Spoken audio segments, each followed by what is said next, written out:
Hello and shalom. Welcome to another episode of Congressional Conversations, where we discuss the priorities of New York's Jewish community with members of the New York Congressional Delegation. I'm your host, Michael Miller, the Executive Vice President and CEO of the Jewish Community Relations Council of New York, JCRC-NY. And today, we're very fortunate to welcome a new member of the House of Representatives, Congressman Andrew Garbarino, representing New York's 2nd Congressional District along the South Shore of Long Island, southwestern Suffolk, southeastern Nassau. Representative Garbarino serves on the very important House Committee on Homeland Security, and he is the ranking member of the Cybersecurity, Infrastructure Protection, and Innovation Subcommittee, as well as the Emergency Preparedness, Response, and Recovery Subcommittee. He's also on the House Committee on Small Business. And also important for our viewers to know that he serves on quite a few caucuses on Capitol Hill, including the Bipartisan Problem Solver Caucus, and he is also a proud member of the Italian-American Congressional Delegation. Welcome, Congressman Garbarino. Thank you so much for having me. Thank you very much, Mike. It's great to be here. Looking forward to our conversation today. Thank you, as am I. So let's begin. You're new to Congress, not new to public service. You served in the State Assembly for a number of terms up in Albany, but we love for our viewers to hear more about you, about your background, what you want to share, your values, and what brought you to public service in the first place. And of course, with the retirement of Peter King, a longtime friend of the Jewish community and of JCRC, your decision to run, what led you to run for Congress to fill that seat? Well, I never thought Pete was going to retire. Losing Pete was a shock to everyone. He's retired, but he still advises me quite often. I speak to him several times a week. I'm lucky to have his counsel and guidance. Sure. I told him after I won, I said, "You better not change your phone number because I'm going to be calling you a lot." But I was in this, as you said, I was in the state legislature for 8 years. I never even thought I was going to run for the state legislature. I got involved in politics, government back in high school. My father ran for a vacant county legislative spot. I had never been involved in politics before that. I volunteered on his campaign. I worked. He lost in a special election by 42 votes, give or take.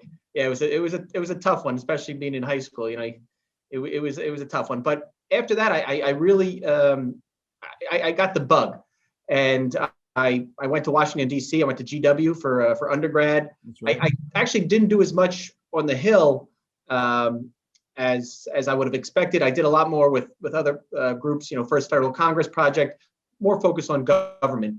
And then after that, I came home, went to law school at Hofstra, worked at my family's law firm on Main Street in Sayville. Oh. And the whole plan was for me to run for county legislature in 2013. And then all of a sudden, a senator retires, the state assemblyman decides to run for Senate, and this was 2012. And they came to me, they said, "You want to run for the state assembly?" I said, "What's the state assembly?" But I looked into it. I ran. It was one of the greatest decisions I ever made. I love being in the legislature. I think the legislative body, the legislative process is one of the greatest things that our country has. So I worked very hard up there for 4 terms, 8 years. And, being Republican in Albany, you really can't get much done. You can do things for your district, but you can't get much done statewide legislation. So I think I had hit a limit of what I could do. So I went, Pete decided to retire. Other people who I thought were going to run didn't. So I threw my hat in the ring, and lo and behold, I'm sitting here in Washington, D.C. as Pete's replacement, where I still hear every day I have huge shoes to fill. So what's it like over the past, it's just been a few weeks. We're now in March, you started in January. What's it like as a new member of Congress? Do you view yourself as a backbencher? Have you really dived into the legislative process? How different is it from Albany? Well, as of right now, unfortunately, I'd like to say it was a little more bipartisan, a little than Albany is. Unfortunately, the past couple months, it seems like I'm still in Albany. The majority is just pushing everything through without any amendments or any discussion or consultation with us who are in the minority right now, the Republicans. So that's unfortunate, and that's really leadership. There are members from the other side who have come to me and said, "Hey, we want to work with you. We worked with Pete on this issue. We worked with Pete on this bill. We'd like to continue that relationship to work with you." I voted to certify the election back in January on the 6th. So a lot more members they think I'm a reasonable person. They said, okay, we can talk about bills with him. So I've had a lot of Democratic members come and look to work on bills with me. I've had Republican members come and look to work on bills with me. So hopefully after, I hope when we come back in April, after our recess, things will be a little more bipartisan. Things will be, we'll be actually working on legislation for people. Most of the bills that we've passed in January, February, March, they won't become law. They're just, they're pretty much messaging bills for the majority. Right now. I'm curious as to the reason why you're on Homeland Security. We're going to talk about the issue in a little bit later, but just in terms of your appointments, because Pete was the chair, and maybe even a ranking member, but he rose through the ranks in Homeland Security. Did you want to follow in his footsteps? Did you run for Congress to go onto that committee? Why Homeland Security? You know what, and that was actually the fact that Pete had done that. Pete was the Homeland Security guy. Right. The fact that he had done that actually made me think about not joining the committee. But I said, you know what, I don't want people saying, oh, he's just Pete King. He's just trying to be Pete King. Because I love Pete King. Everybody loves Pete King. Right. I do also want to be my own man. I got my own ideas. So, but when you look at what Homeland Security touches, it's everything. It's so important to New York. And not just, and you think, oh, Homeland Security just deals with terrorism issues. No, FEMA falls under Homeland, on that subcommittee. That falls under Homeland Security. Between the hurricanes we had, Superstorm Sandy, FEMA response, and also FEMA's response to the COVID pandemic. It's huge to be on that committee. Another one, cybersecurity infrastructure protection. Right. That's a huge issue for New York. So I actually saw, I'm like, wow, I can actually perform and be able to produce for people in my district and for New York. Well, that's true, and you're also on the Small Business Committee, so that kind of dovetails with my question with regard to COVID-19, with regard to the pandemic that's so horribly impacted upon New York and upon the balance of the country. So at this stage of the pandemic, what have been your goals for supporting members of your constituents, people in Long Island and in the balance of the state, as well as the country, particularly people in your constituency, and the vote just the other day on the $1.9 trillion America Cares Act, where all the Republicans voted no on the act. That could not have been an easy decision for you.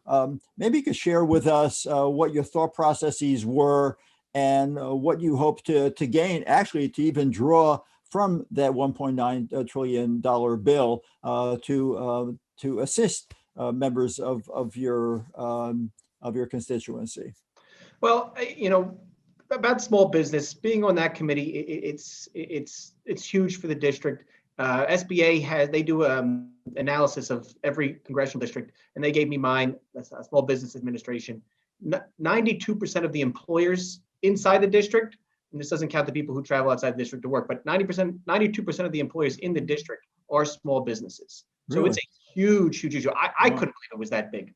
That doesn't include the people that commute into the city every day, but 92% of the people that employers in the district are small businesses. So having a seat on that committee, especially with the COVID relief package, PPP, the payroll protection plans, as well as other programs that are going to be coming out and have come out, have passed through the Small Business Committee. So having a seat at the table there, not to mention future legislation that we're planning that I have, Small Business Succession Act, the Restaurants Act, things that we're going to work on to help people that were hurt during this pandemic. As for the $1.9 trillion bailout, it was a very tough decision. New York's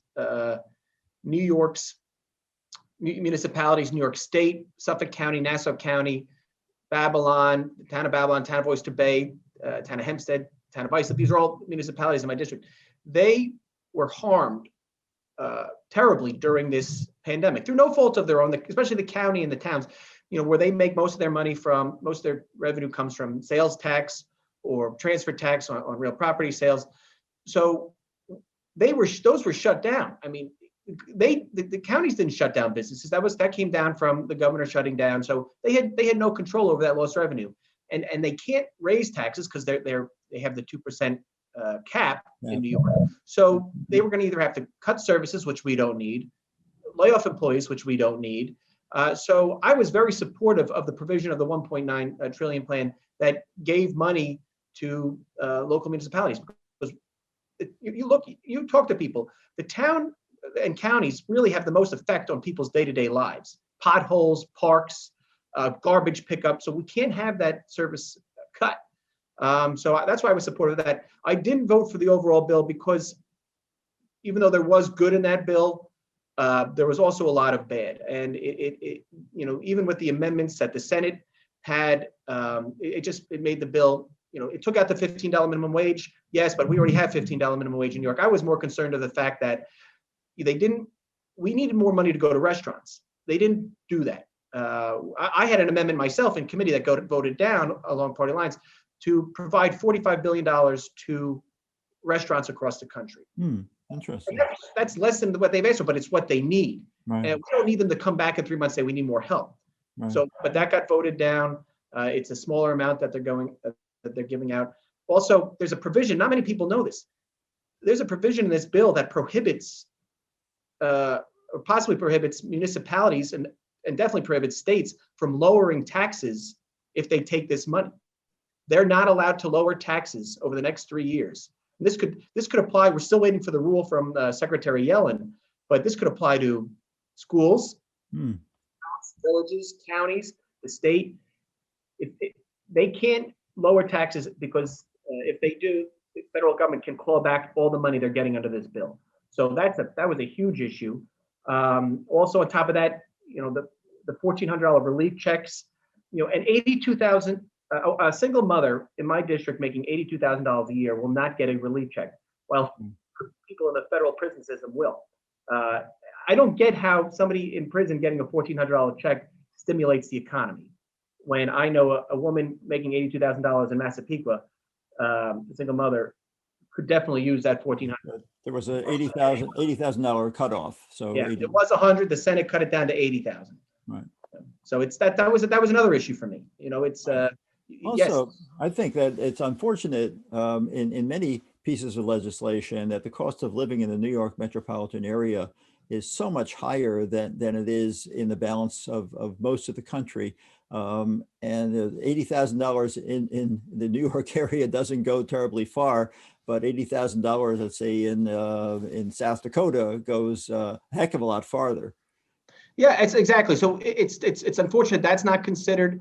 And it's why we got hurt when they got rid of the SALT tax deduction. I'm pushing for that to come back. That was another thing I was really upset about. The Democrats got the SALT tax deduction reinstated in every COVID bill up to this point, and it was taken out by the Senate. Now they had control of the Senate, and they didn't even put it in, and that really bothered me. This was the chance. This bill just could have been so bipartisan. You could have had 75, 80 senators, 350 members of Congress vote for it. It's just that every time Republicans put up an amendment, both Senate and the House, they were voted down. Not one amendment was put up.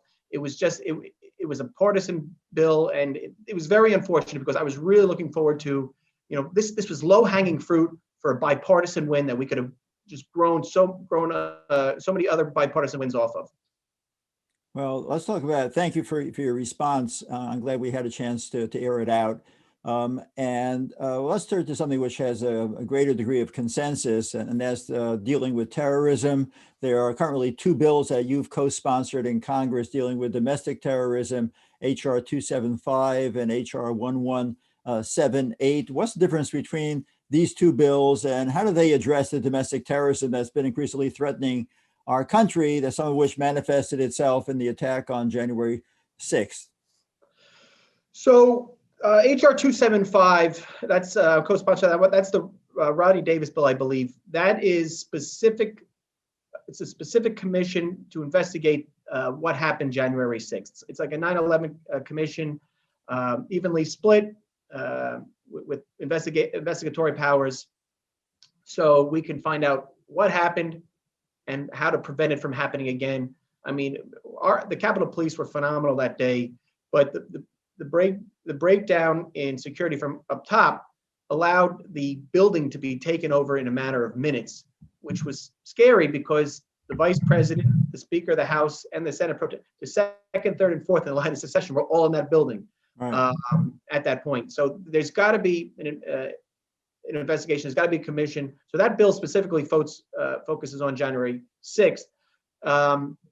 The other bill that I'm a co-sponsor on doesn't just limit it to January 6th, because domestic terrorism, ultra left groups, ultra right groups that don't even believe in the government, they've been an issue for a while.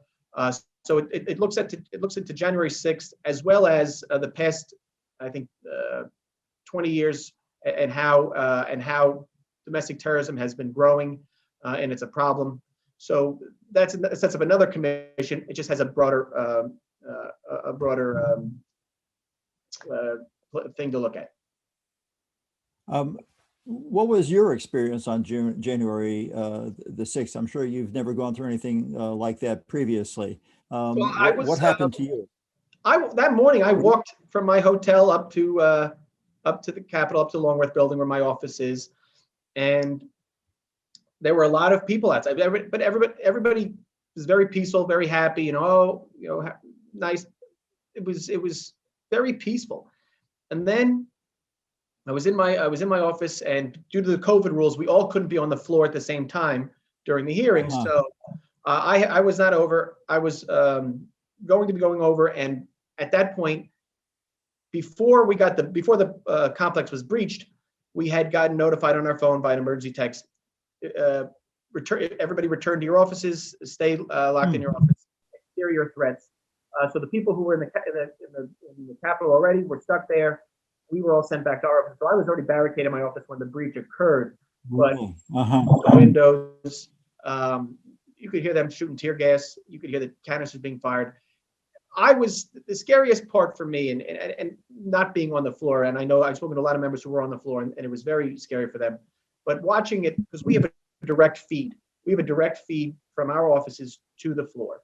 And not C-SPAN, but a direct feed. And all of a sudden, you're watching the proceedings, and you see them rush out, Steny Hoyer and Nancy Pelosi, and you say, well, that's weird. And then you see the cops, the Capitol Police, start standing by all the doors and shutting them.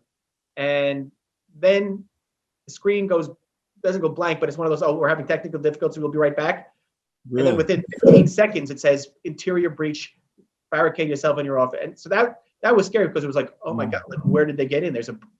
That was when I got chills down my spine. But luckily, I was already in my office with my staff. It was scary. We were here until we were locked in our office, I don't think 9 hours, 10 hours until we got the all clear. Wow, that's quite an experience. Thanks for sharing that with us. You raised earlier the matter of cybersecurity. Let me ask you that since we know cybersecurity is a key issue for you, both on the national level as well as it pertains to small businesses, governments, individuals, in the wake of the pandemic and the mass migration of everything to online platforms, the Jewish community in New York and across the United States has been vulnerable to both hacking attacks, as in the horrible case of the North Shore Hebrew Academy, with their website being defaced with Nazi propaganda, as well as cases of Zoom bombing of religious services and Jewish events. What measures are being taken or can be taken nationally in Congress to, as well as locally, but mostly nationally, to combat such attacks and help institutions and individuals develop their own cyber defenses? Well, right now, and we've had several breaches. We had the SolarWinds breach last year, which was a huge breach. It affected both businesses and government. Just last week, there was Microsoft. There was another breach. and that was that also is going to affect both businesses and the government. So we CISA, which is the national agency that investigates these and works towards protecting the .govs, the agencies. They were just tasked back in December with threat hunting, but they don't have the funding right now. They were given the task, but we haven't funded it yet. So the number one issue right now is to give CISA the funding that they need to do threat hunting, threat assessments, which means they go look and see where the weaknesses are, so they can prevent future attacks and future hacks. But what CISA also does, and we're working with them closely, we're waiting for some information from them now, is they have a best uses book, like best practices.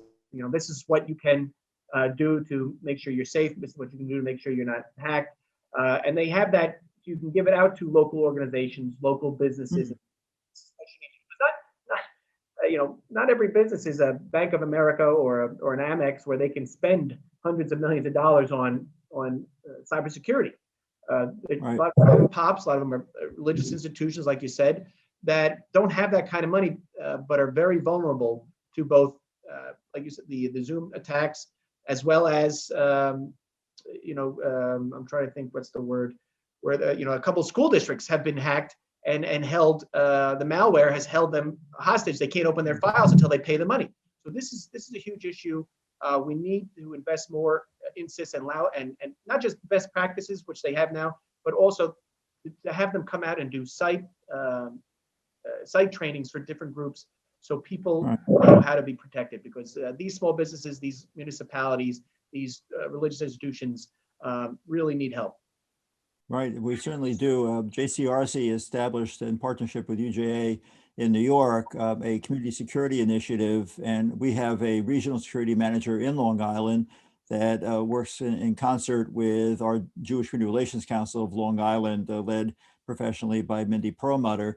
So we're taking this issue very, very seriously, not only the cyber threats, but the physical threats as well. They are very real. We've seen that over the past, particularly before the pandemic outbreak. So go back to December, go back to January, the horrible attacks in Jersey City, the one up in Muncie. So the Jewish community is very, very concerned about its safety, but we want to share that as well with all communities to do what we can to provide for everyone and their safety. Well, the attacks on the Jewish community is nothing new, and it's something that you all had to deal with for a very long time, and it's tragic. But it's good that you're proactive, and other groups aren't as proactive in setting up these protections because they're not used to it, and I think now they're starting to get used to it. Not to the same level you've all experienced, but right. Well, you as a ranking member of the Cybersecurity Subcommittee is somebody whom we'll probably be in touch with as time goes along, and thank you for your service on that committee. I want to shift gears to going a little bit further away from Long Island and New York out to the Middle East. Okay. So let's talk about Iran. What is your approach to any re-engagement with Iran? Like, what new parameters would there be regarding a potential re-entry into the JCPOA? Your take on sanctions? Should sanctions be loosened? Should they be strengthened? What's your view on Iran as a whole? Well, I don't think we should be. Iran is the biggest supporter of terrorist organizations in the world. So until they stop their research to develop nuclear technology, nuclear weapons, until they stop taking political prisoners, until they stop, like I said, supporting terrorist organizations, we shouldn't be dealing with them. We need to keep sanctions up. We need to make sure our allies keep sanctions up. If they want a seat at the big kids table, they need to start acting like a big kid. I mean, they need to be reasonable. They need to be responsible for their past actions, and they need to show that they're willing to change their ways. And they haven't. what we've seen, it just shows that they want to continue more of the same. So they want to be treated as an adult. They need to start acting like an adult, and we need to keep the pressure on them through sanctions. I think not just from us, but from all of our allies. We need to make sure that everybody's on the same page. It's got to be a united front, in my opinion. Thank you. We certainly agree. And it's a little bit different than dealing with the issues that you were dealing with up in Albany to deal with foreign affairs. And there certainly is one country in the world, they both begin with an I. For you, it might be Italy. For us, it's Israel. That we're very concerned about its welfare. And of course, Israel is in the crosshairs of Iran's missile production and development. So how can, what's most important for us is how can we reaffirm and underscore that U.S. support for Israel has to remain strong and has to be a bipartisan issue? Well, and luckily it is a bipartisan issue in Congress. Just last week, I think there was, or 2 weeks ago, 70 Republicans, I was one of them, and 70 Democrats sent a letter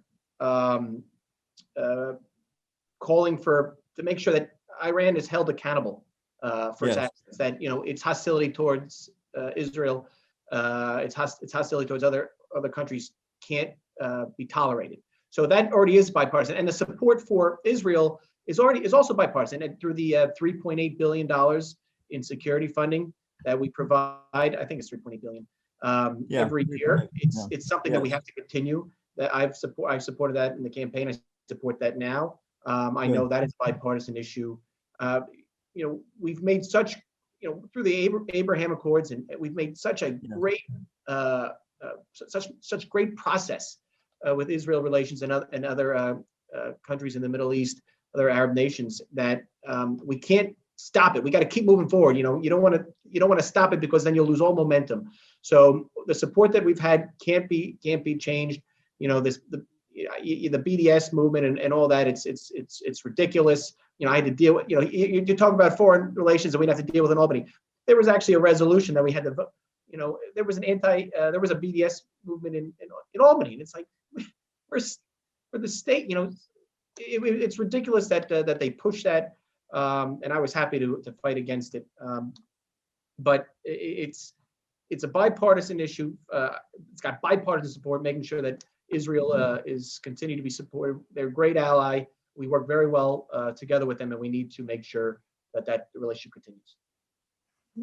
Thanks for that. We certainly look forward to your support on the issues of ensuring Israel's safety and security, and hopefully establishing some peace arrangement with the Palestinians. Have you given thought to that, about the United States re-engaging in the Israeli-Palestinian peace process?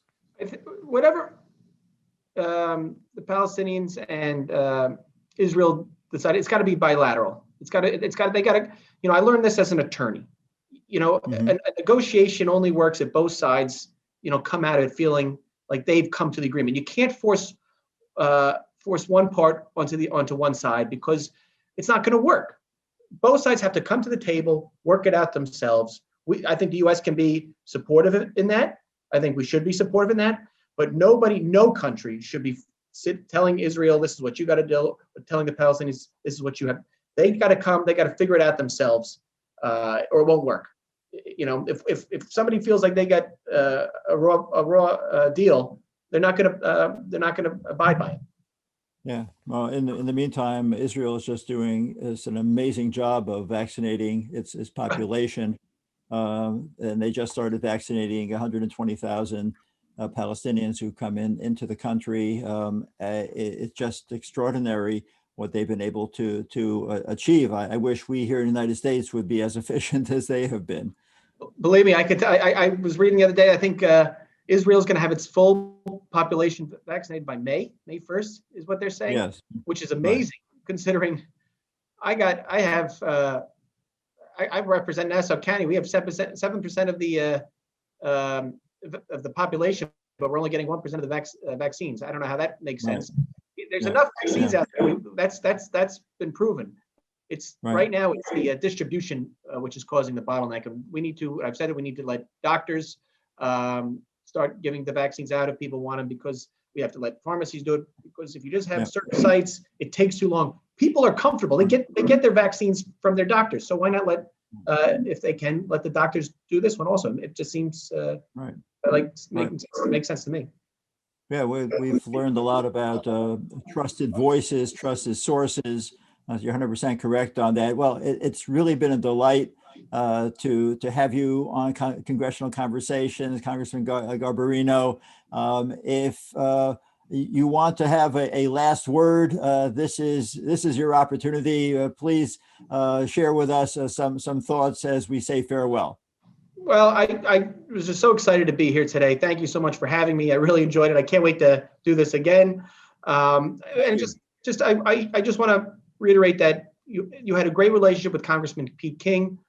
You're going to have a great relationship with me. I can't wait to work hand in hand, my office on Long Island, with your office, because I know you have you have offices all over the country. But what we do in New York, I want to work together. And I just hope that we can build on the relationship that I have from Albany, and we can make it even greater. Okay. Well, thank you so much for spending the time with us. You have a lot of work to do up on Capitol Hill, and carving out some time for this conversation. It really means a lot to me. I'm sure it means a lot to our viewers as well. And to our viewers who are watching, thank you very much. And to learn about some of the issues that we've discussed today, you can check out our website, JCRC-NY.org, and our 2021 focus on communal priorities. I also want to thank our production team and thank the members of the Congressman's staff as well for putting all of this together. This is not simple. And thank you to everyone who has been viewing us. Wish everybody a wonderful day and a shalom to all. We'll see you next time on Congressional Conversations. Thanks so much.